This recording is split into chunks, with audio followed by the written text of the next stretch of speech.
दोस्तों, welcome to अपना सपना जेआरएफ। आज की इस वीडियो में हम करने वाले हैं PYQs practice for CSIR net life science. आइए वीडियो शुरू करते हैं और देखते हैं आज कौन से क्वेश्चंस को हम प्रैक्टिस करने वाले हैं। तो देखिएगा, आज की इस वीडियो में जो क्वेश्चंस हम प्रैक्टिस करेंगे वो यूनिट नंबर 3 के हैं, यानी मॉलिक्यूलर बायोलॉजी के हैं। और जो पेपर हमारा दिसंबर 2019 में हुआ है, इस पेपर के अंदर इस यूनिट से जो क्वेश्चन आए हैं वो कौन से क्वेश्चन है और कैसे वो सोल्व होंगे, वो सब हम आज देखने वाले हैं। ठीक है, तो इस पूरे पेपर को अगर एक बार देखा जाए तो इस पेपर में इस यूनिट से पार्ट बी के अंदर 4 क्वेश्चन आए हैं और पार्ट सी के अंदर 7 क्वेश्चन आए हुए हैं। और आज की इस वीडियो में हम इन 4 क्वेश्चन को देखने वाले हैं, सोल्व करने वाले हैं, और नेक्स्ट वीडियो में मैं आपको पार्ट सी के क्वेश्चन सोल्व करवा दूंगी। ठीक है, चलिए, तो सबसे पहला क्वेश्चन जो है पार्ट बी का, उसका क्वेश्चन आईडी है 29।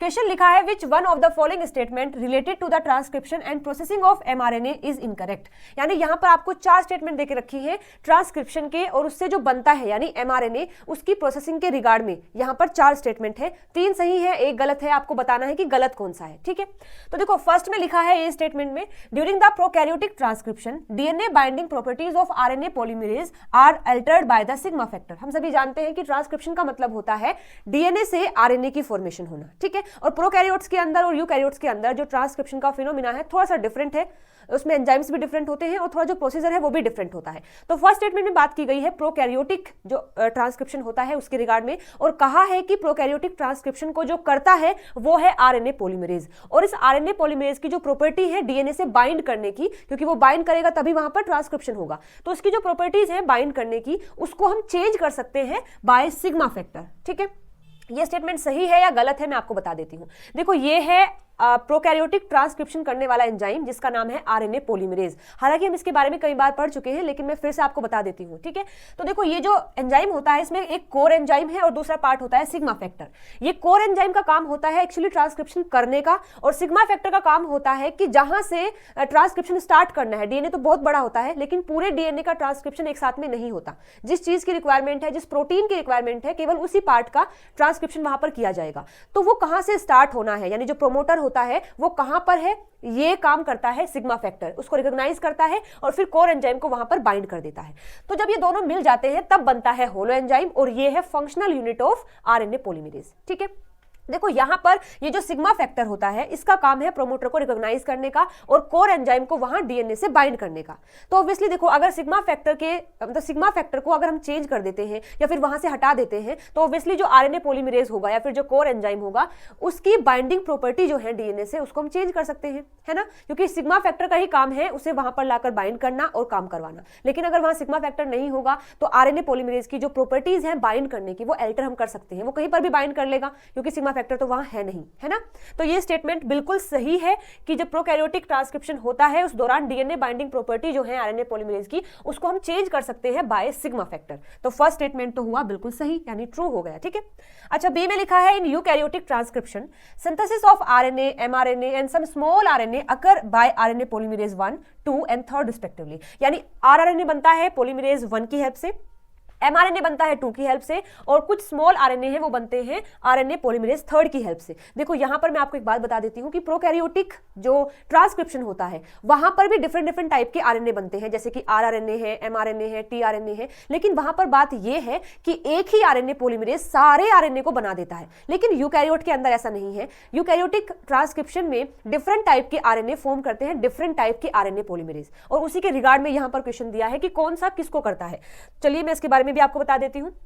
देखिए, जो आरएनए पॉलीमरेज 1 है ये ट्रांसक्राइब करता है लार्ज आरआरएनए को, यानी कि जो लार्ज होते हैं राइबोसोमल आरएनए, उनको ट्रांसक्राइब करता है आरएनए पॉलीमरेज 1। 2 को करता है, मतलब 2 करता है एमआरएनए को, सम एसएनआरएनए है, एसएनओ आरएनएज हैं और सम एमआईआरएनएज होते हैं। ठीक है, आरएनए पॉलीमरेज 3 जो होता है वो टीआरएनए को सिंथेसाइज करता है, स्मॉल आरआरएनए को सिंथेसाइज करता है, सम एसएनआरएनएज होते हैं और सम एमआईआरएनएज होते हैं। यहां पर जो डीएनए पॉलीमरेज 4th और 5th है ये मिलता है केवल प्लांट के अंदर। इसके रिगार्ड में भी एक क्वेश्चन आया था, मुझे एग्जैक्टली याद नहीं है, लेकिन ये पूछा गया था कि कौन सा आरएनए पॉलीमरेज है जो केवल प्लांट के अंदर मिलता है, तो उसमें 4th और 5th है। ठीक है, और ये 3 जो है ये सभी यूकैरियोटिक के अंदर मिलते हैं, आइदर वो एनिमल हो आइदर प्लांट हो। लेकिन ये लास्ट के 2 जो है 4th और 5th, ये केवल प्लांट के अंदर ही मिलते हैं। करते क्या है, ये जो 4th है सम एसआईआरएनएज को फॉर्म करता है, और ये जो 5th वाला है ये RNA molecule taking part in the heterochromatin formation, उसकी फॉर्मेशन के लिए हेल्प करता है। ठीक है, तो हमारा सेकंड स्टेटमेंट भी सही है, उसमें लिखा है कि फर्स्ट फॉर्म करता है आरएनए को, बिल्कुल सही है। सेकंड फॉर्म करता है एमआरएनए को, ये बात भी बिल्कुल सही है। और जो थर्ड होता है वो स्मॉल आरएनए को फॉर्म करता है,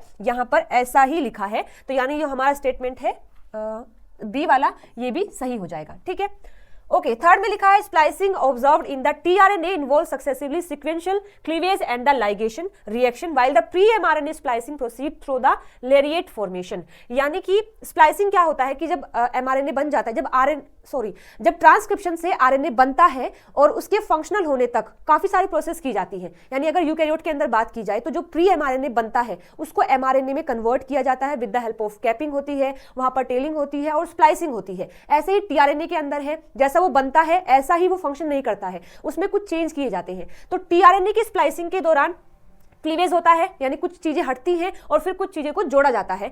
और जब एमआरएनए का स्प्लाइसिंग होता है तो वहां पर लेरिएट फॉर्मेशन होती है। चलिए मैं आपको एक बार दिखा देती हूं।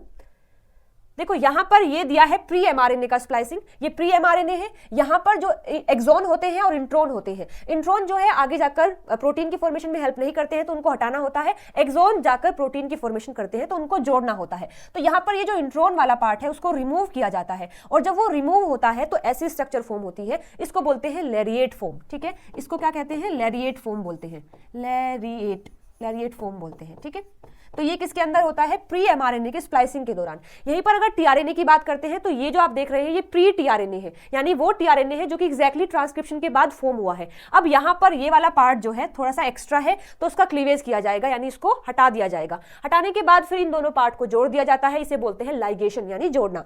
तो टीआरएनए की स्प्लाइसिंग में पहले क्लीवेज होता है फिर लाइगेशन होता है, जबकि एमआरएनए की स्प्लाइसिंग की बात करें तो वहां पर लेरिएट फॉर्मेशन होती है, यानी इंट्रोन को जब हटाया जाता है। ठीक है, तो जो थर्ड स्टेटमेंट है ये भी हमने देख लिया है, बिल्कुल सही है। ठीक है, अच्छा फोर्थ में लिखा है mRNA with premature stop codon are degraded by the nonsense mediated decay यानी कि NMD and mRNA without an in-frame stop codon get accumulate and translated into the cytoplasm। अच्छा, आपने कभी एक बात सोची है कि जैसे देखो डीएनए है, डीएनए का रेप्लिकेशन होता है तो डीएनए बनता है, ठीक है, उसके बाद जब ट्रांसक्रिप्शन होता है तो एमआरएनए बनता है और फिर एमआरएनए करता है ट्रांसलेशन जिससे प्रोटीन बनता है। मान के चलो सेल में किसी प्रोटीन की रिक्वायरमेंट है, अब वहां पर जो डीएनए का वो पार्ट जो कि उस प्रोटीन को बनाता है जिसकी रिक्वायरमेंट है उसका ट्रांसक्रिप्शन होगा, उससे एमआरएनए बनेगा। फिर ये एमआरएनए बनाता है प्रोटीन। अब उसने इतना प्रोटीन बना दिया है जितने की सेल को रिक्वायरमेंट है। अब उस एमआरएनए का क्या होगा? क्योंकि अगर वो एमआरएनए ऐसे ही सेल के अंदर रहेगा तो राइबोसोम फिर से आएंगे, उस एमआरएनए को पकड़ेंगे और प्रोटीन बना देंगे। लेकिन जो प्रोटीन बना है उसकी रिक्वायरमेंट अब नहीं है, इसलिए उस एमआरएनए को डिग्रेड करना पड़ता है।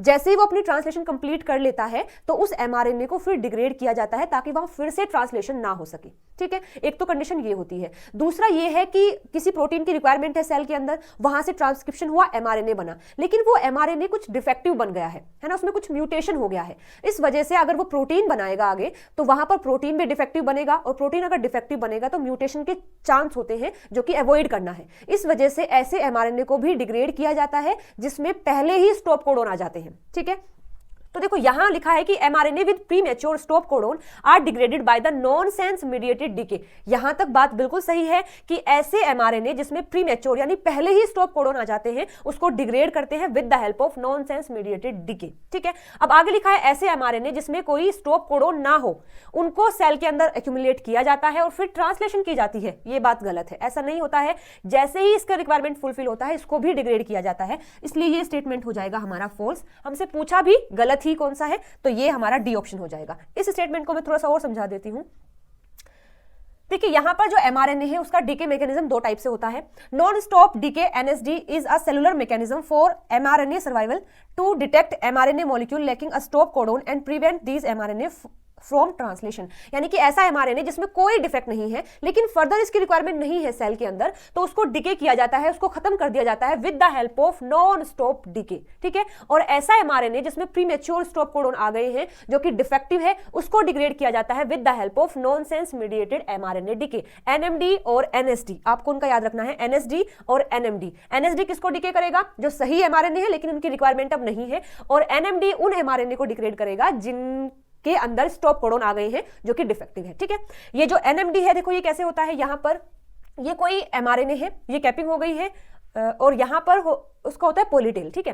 जैसे ही राइबोसोम आता है तो राइबोसोम यहाँ पर आ गया है, जिससे क्या होता है ट्रांसलेशन रिप्रेशन हो जाता है, यानी कि अब ट्रांसलेशन रुक जाएगा, एंड पर वो आ चुका है। अब जैसे ही एंड पर वो आ जाता है तो वहां पर डी कैपिंग हो जाती है, क्योंकि अब इस mRNA की रिक्वायरमेंट नहीं है तो पहले डी कैपिंग की जाती है, यानी जो उसका कैप वाला पोर्शन है उसको यहां से हटा दिया जाता है। जैसे ही डी कैपिंग होती है तो एक प्रोटीन आता है जिसका नाम है XRN1P।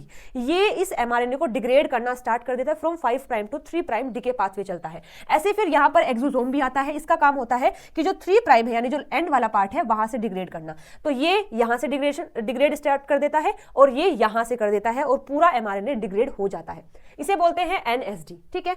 तो ये क्वेश्चन हमने सोल्व कर लिया है, आंसर भी अपना देख लिया है कि जो फोर्थ ऑप्शन है will be the right answer for this question. Okay, चलिए तो आगे बढ़ते हैं। अच्छा, मुझे आपसे एक बात पूछनी थी यहाँ पर। समटाइम मुझे ऐसा लगता है कि किसी क्वेश्चन के लिए मैं कुछ ज़्यादा ही एक्सप्लेन कर देती हूँ, लेकिन कभी कभी मुझे ऐसा लगता है कि शायद ये अच्छा भी है, ज़रूरी भी है। मैं ये सोचती हूँ कि जिन बच्चों को ये टॉपिक आता है उन्हें शायद इतने एक्सप्लेनेशन की रिक्वायरमेंट नहीं है, और जिन्हें ये टॉपिक नहीं आता है शायद वो इतने से नहीं समझ पाएंगे। तो कभी कभी मैं काफ़ी कंफ्यूज हो जाती हूँ कि मुझे ऐसे ही कंटिन्यू करना चाहिए या फिर क्वेश्चन को थोड़ा फास्टली एक्सप्लेन करना चाहिए। प्लीज़ आप मुझे कॉमेंट करके ज़रूर बताना कि आपको किस तरीके से अच्छा लगेगा, अभी जैसा मैं करा रही हूँ या फिर मैंने किया है वो ठीक है, या फिर क्वेश्चन को थोड़ा फास्ट तरीके से मैं समझाऊँ, ठीक है। पक्का मुझे बता देना कॉमेंट करके। चलिए तो आगे मूव करते हैं अपने सेकेंड क्वेश्चन पर। ओके, इसका क्वेश्चन आईडी है 30। क्वेश्चन दिया है which one of the following regulatory protein can act as a positive and negative regulator on binding to the same DNA element. यानी देखो हमारे पास कोई डीएनए है, इसका ये कोई एलिमेंट है, ये कोई पार्ट है डीएनए का, तो आपको बताना है कि इन चारों में से ऐसा कौन सा प्रोटीन है या फिर कौन सा पार्ट है जो कि इस डीएनए एलिमेंट पर एज अ रिप्रेसर भी एक्ट कर सकता है और एज अ एक्टिवेटर भी एक्ट कर सकता है। यानी मानो कोई प्रोटीन है, ये प्रोटीन इसको एक्टिव भी करता है और किसी दूसरी कंडीशन में ये ही इसको इनहिबिट भी कर देता है। आपको बताना है कि ये किसके अंदर मिलता है, ठीक है। पहले लिखा है लैक रिप्रेसर, चलिए इसके बारे में मैं आपको बता देती हूँ। तो लैक रिप्रेसर किसका पार्ट है? लैक ओपेरोन का पार्ट है। यहाँ पर ये जो लैक आई होता है ये एक जीन है लैक आई इस ओपेरोन के अंदर, और लैक आई क्या बनाता है? रिप्रेसर एमआरएनए बनाता है, और रिप्रेसर एमआरएनए बनाता है रिप्रेसर प्रोटीन। अब ये रिप्रेसर जाकर बाइंड कर लेता है ऑपरेटर से और फिर इस पार्ट का ट्रांसक्रिप्शन नहीं होने देता है, ठीक है। तो यहाँ पर ये जो रिप्रेसर प्रोटीन है ये हमेशा ही इस डीएनए के एलिमेंट के लिए एज अ रिप्रेसर वर्क करता है, कभी भी इसको एक्टिवेट नहीं करता। यानी अगर जब कभी भी ये होगा और यहां पर ये एलिमेंट होगा तो ये हमेशा ही इसको रिप्रेस करेगा, ना कि एक्टिवेट करेगा, ठीक है। तो ये स्टेटमेंट तो हमारा सही आंसर नहीं होगा, क्योंकि पूछा है कि वो एक्टिवेटर की तरह भी एक्ट करता है और रिप्रेसर की तरह भी, तो ये तो हो जाएगा गलत, मतलब ये आंसर हमारा नहीं है। इसके बाद मैं बताना चाहती हूं आपको ट्रिप्टोफैन के बारे में, यानी the fourth option. Tryptophan repressor की अगर बात करते हैं तो देखो ट्रिप्टोफैन रिप्रेसर पार्ट है ट्रिप्टोफैन ओपेरोन का। यहां पर क्या होता है, जो ट्रिप आर है ये एमआरएनए बनाता है, उससे फिर रिप्रेसर बनता है, और ये रिप्रेसर फिर यहां पर बाइंड करके इसकी सिंथेसिस को रोक देता है।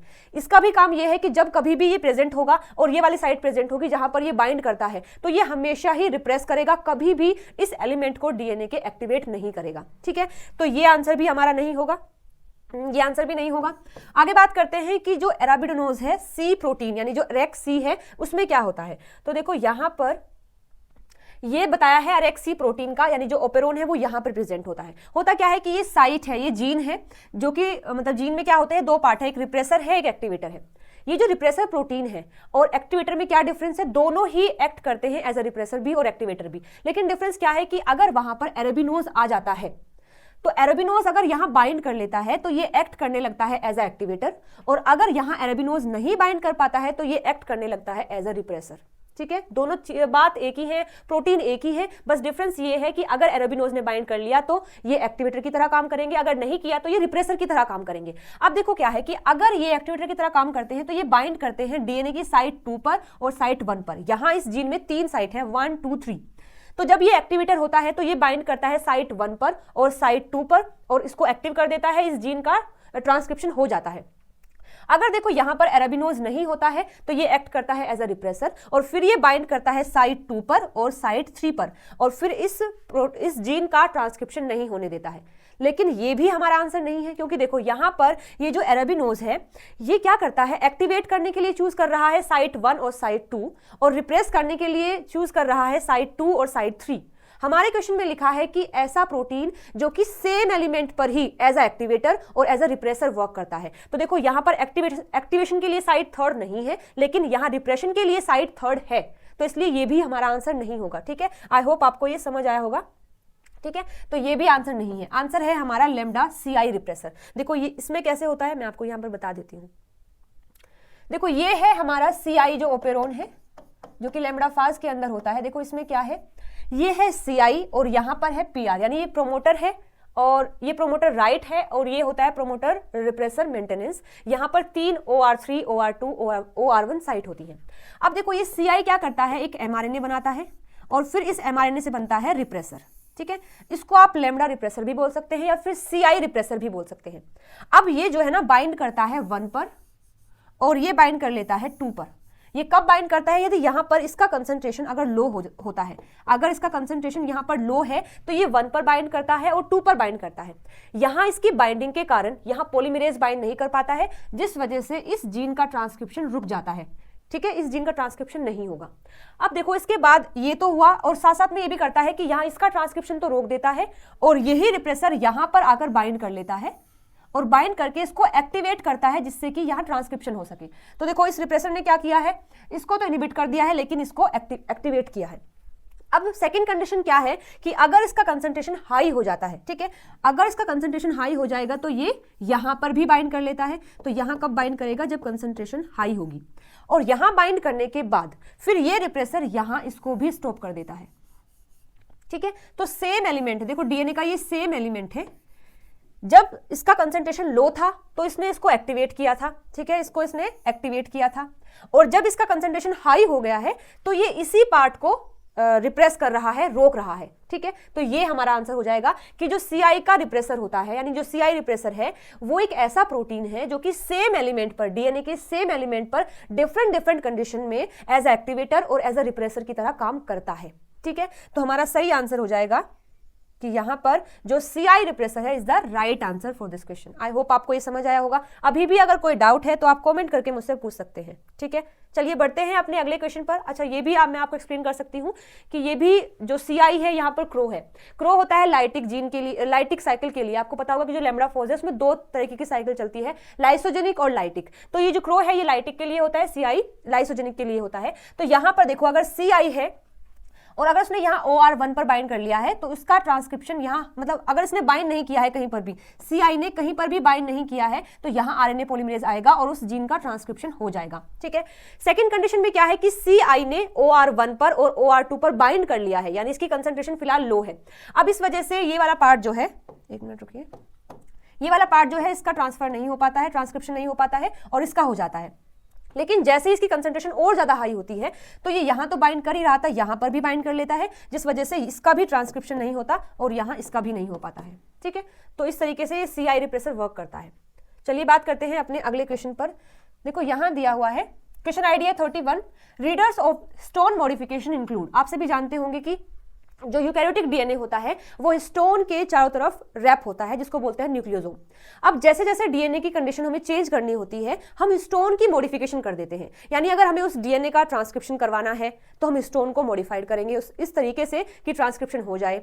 अगर हमें उस डीएनए का ट्रांसक्रिप्शन नहीं करवाना है जो कि हिस्टोन के चारों तरफ में रैप हो रखा है, तो हम हिस्टोन में कोई मॉडिफिकेशन कर देंगे ताकि वो डीएनए फिर ट्रांसक्रिप्शन ना कर पाए। ठीक है, तो यहां पर जो हिस्टोन मॉडिफिकेशन होता है उसको रीडर जो होते हैं, मतलब जो रीड करते हैं कि हिस्टोन के किस पार्ट में मॉडिफिकेशन होना है या फिर हो रहा है, उनको बोलते हैं रीडर्स ऑफ हिस्टोन मॉडिफिकेशन। ये भी प्रोटीन ही होते हैं जो रीड करते हैं।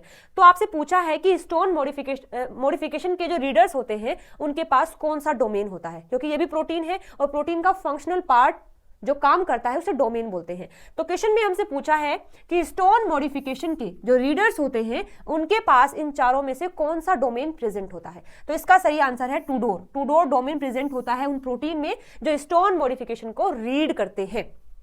अब ये टूडोर क्या होता है, देखो Tudor domain is a conserve protein structural domain originally identified in the Tudor protein encoded in the Drosophila. सबसे पहले इस प्रोटीन के डोमेन की जो डिस्कवरी है वो ड्रोसोफिला के अंदर हुई है। वहां पर जो टूडोर प्रोटीन था उसमें देखा गया कि कंजर्व रीजन है, जिसको मतलब कंजर्व रीजन है जो कि मतलब वहां पर प्रेजेंट होता है ड्रोसोफिला के अंदर। ठीक है, अब इसका काम क्या है, देखो जो टूडोर डोमेन प्रोटीन है यानी ऐसे प्रोटीन जिनके पास टूडोर डोमेन है, function as the molecular adapter binding methylated arginine और lysine lysine residue on their substrate to promote the physical interaction and the assembly of the macromolecule complexes. यानी कि जो टू डोर डोमेन प्रोटीन होते हैं ये molecular adapter की तरह काम करते हैं और बाइंडिंग करते हैं और ये एनालाइज करते हैं कि आर्जिनिन पर मिथाइलेशन हुआ है या नहीं, लाइसिन पर हुआ है या नहीं, ठीक है। और फिर मतलब जो मिथाइलेटेड आर्जिनिन है या फिर लाइसिन है उनको अपने सबस्ट्रेट से यानी जिस पे ऊपर वो वर्क करना चाहते हैं वहां पर ऐड कर देते हैं ताकि चीजों को मॉडिफाइड किया जा सके, ठीक है। तो ये बिल्कुल डायरेक्ट सा क्वेश्चन था टू डोर डोमेन प्रोटीन का। आगे आप याद रखना कि हिस्टोन की मॉडिफिकेशन जो रीडर्स होते हैं उनके पास टू डोर डोमेन प्रोटीन होता है, ठीक है। चलिए तो बात करते हैं अपने अगले क्वेश्चन की। क्वेश्चन आईडी है 32। The amino acid side chain of the 4 histone in the nucleosome are subjected to remarkable variety of post-translation modification such as phosphorylation, acetylation, methylation. Which one of the following post-translation marks on histone tail is usually associated with the transcription repression? देखो अभी मैंने आपको बताया था कि अगर हमें DNA की कंडीशन को चेंज करना है कि वो ट्रांसक्रिप्शन करेगा या नहीं, तो हम उसका जो स्टोन होता है जिसके ऊपर वो रैप है उसकी मॉडिफिकेशन कर देते हैं। और ये जो मॉडिफिकेशन है कई तरीके की होती है, यानी फॉस्फोराइलेशन यानी फॉस्फेट का एडिशन है, एसिटाइलेशन जो एसिटाइल ग्रुप होता है उसका एडिशन कर दिया है, मिथाइलेशन जो मिथाइल ग्रुप होता है उसको एडिशन कर दिया है। इस तरीके से कई सारी पोस्ट ट्रांसलेशन मॉडिफिकेशन होती है। अब आपसे पूछा है कि इन चारों स्टेटमेंट में से कौन सा ऐसा है जो कि ट्रांसक्रिप्शन को रोक देता है, रिप्रेस कर देता है, ठीक है। फर्स्ट में लिखा है एसिटाइलेशन ऑफ H3K9, यानी कि जो हिस्टोन ऑक्टामर होता है उसमें H3 है, H4 है, H2A है और H2B होता है। तो यहां पर लिखा है कि जो हिस्टोन थर्ड है उसका जो 9th पोजीशन पर K होता है अगर उसका एसिटाइलेशन कर देते हैं तो रिप्रेशन होता है या फिर एक्टिवेशन। चलिए इसके बारे में मैं आपको बता देती हूँ। देखो यहां पर ये दिया है हिस्टोन और न्यूक्लियोसोम वाला पार्ट है, इसमें ये हिस्टोन थर्ड के K9 पर एसिटाइलेशन हो रखा है सारे में, तो वहां ट्रांसक्रिप्शन होगा, ठीक है। लेकिन अगर वहां इसको हटाकर हम ऐड कर देते हैं मिथाइलेशन को, मतलब कि H3K9 पर अगर मिथाइलेशन हो जाता है तो वहां पर जीन की साइलेंसिंग हो जाती है, यानी ट्रांसक्रिप्शन नहीं होगा, ठीक है। तो अगर H3K9 पर एसिटाइलेशन है तो वहां पर ट्रांसक्रिप्शन होगा, यानी ये हमारा आंसर नहीं है। अगर वहां H3K9 पर मिथाइलेशन हो जाता है तो जीन की साइलेंसिंग हो जाएगी, ट्रांसक्रिप्शन का रिप्रेशन हो जाएगा, तो ये हमारा आंसर हो जाएगा, ठीक है। आगे लिखा है कि जो H4 का K5 है उस पर अगर हम कर देते हैं एसिटाइलेशन, तो देखो इसके बारे में मैं आपको बता देती हूँ। यहां पर देखो ये जो है ये H4 है और ये H4 का K है, यानी 14 है, 8 है और 5 है। हमसे क्या पूछा है? H4 का K5। तो H4 का जो K5 है अगर आप उस पर कर देते हैं एसिटाइलेशन तो यहाँ पर जो डीएनए है वो एक्टिव हो जाता है, यानी ट्रांसक्रिप्शन करेगा, ठीक है। ठीक है, तो ये बात हमने देख ली है कि H4K5 पर अगर एसिटाइलेशन होता है तो अलाउ करता है जीन एक्सप्रेशन को pattern to be faithfully pass to daughter cell through mitosis. यानी ये कहा है कि यहाँ पर अगर एसिटाइलेशन है तो जो जीन है वो एक्टिव रहेगा और ट्रांसक्रिप्शन कर लेगा। फोर्थ ऑप्शन में दिया है फॉस्फोराइलेशन ऑफ H3S10, यानी कि जो हिस्टोन थर्ड है उसके S10 पर अगर हम कर देते हैं फॉस्फोराइलेशन तो ये क्या करेगा? देखो इसका डायरेक्टली रोल नहीं है लेकिन इनडायरेक्टली ये हेल्प करता है। कैसे? अगर यहाँ S10 पर हो जाता है फॉस्फोराइलेशन तो ये वाला जो पार्ट है यानी H4K5 है यहाँ पर ये एसिटाइलेशन में हेल्प करता है, और यहाँ पर अगर हुआ एसिटाइलेशन तो एग्जैक्टली वो जीन को एक्टिव करेगा और वहां पर ट्रांसक्रिप्शन भी होगा। चलिए मैं एक बार इसको भी दिखा देती हूँ। देखो यहाँ ये H3 है और ये H3 का जो पार्ट है ये S10 वाला पार्ट है, तो S10 पर अगर येलो आता है मतलब कि फॉस्फोराइलेशन हुआ है। तो आप देख सकते हैं S10 पर यहाँ फॉस्फोराइलेशन हुआ है। जैसे ही यहाँ फॉस्फोराइलेशन होता है, ये S है, ये इसका मतलब 10th पोजीशन पर है, यहाँ अगर होता है फॉस्फोराइलेशन तो ये H4 के ऊपर कर देता है एसिटाइलेशन अगर इसका होता है फॉस्फोराइलेशन, ठीक है। तो ये बात भी बिल्कुल सही हो जाएगी कि ये भी जीन को एक्टिव करने में ही हेल्प करता है। तो हमारा यहाँ पर सही आंसर हो जाएगा 10 सेकेंड ऑप्शन, ठीक है। चलिए तो ये क्वेश्चन भी हमने सोल्व कर लिया है। आई होप हमारे सारे क्वेश्चन हो गए हैं। यस, तो पार्ट बी के चारों क्वेश्चन हमने सोल्व कर लिए हैं। नेक्स्ट वीडियो में मैं आपको पार्ट सी के क्वेश्चन करवा दूंगी। तो अगर वीडियो पसंद आई है तो लाइक शेयर सब्सक्राइब जरूर से करना। मिलते हैं अगली वीडियो में नए टॉपिक के साथ में। Till then bye bye, take care.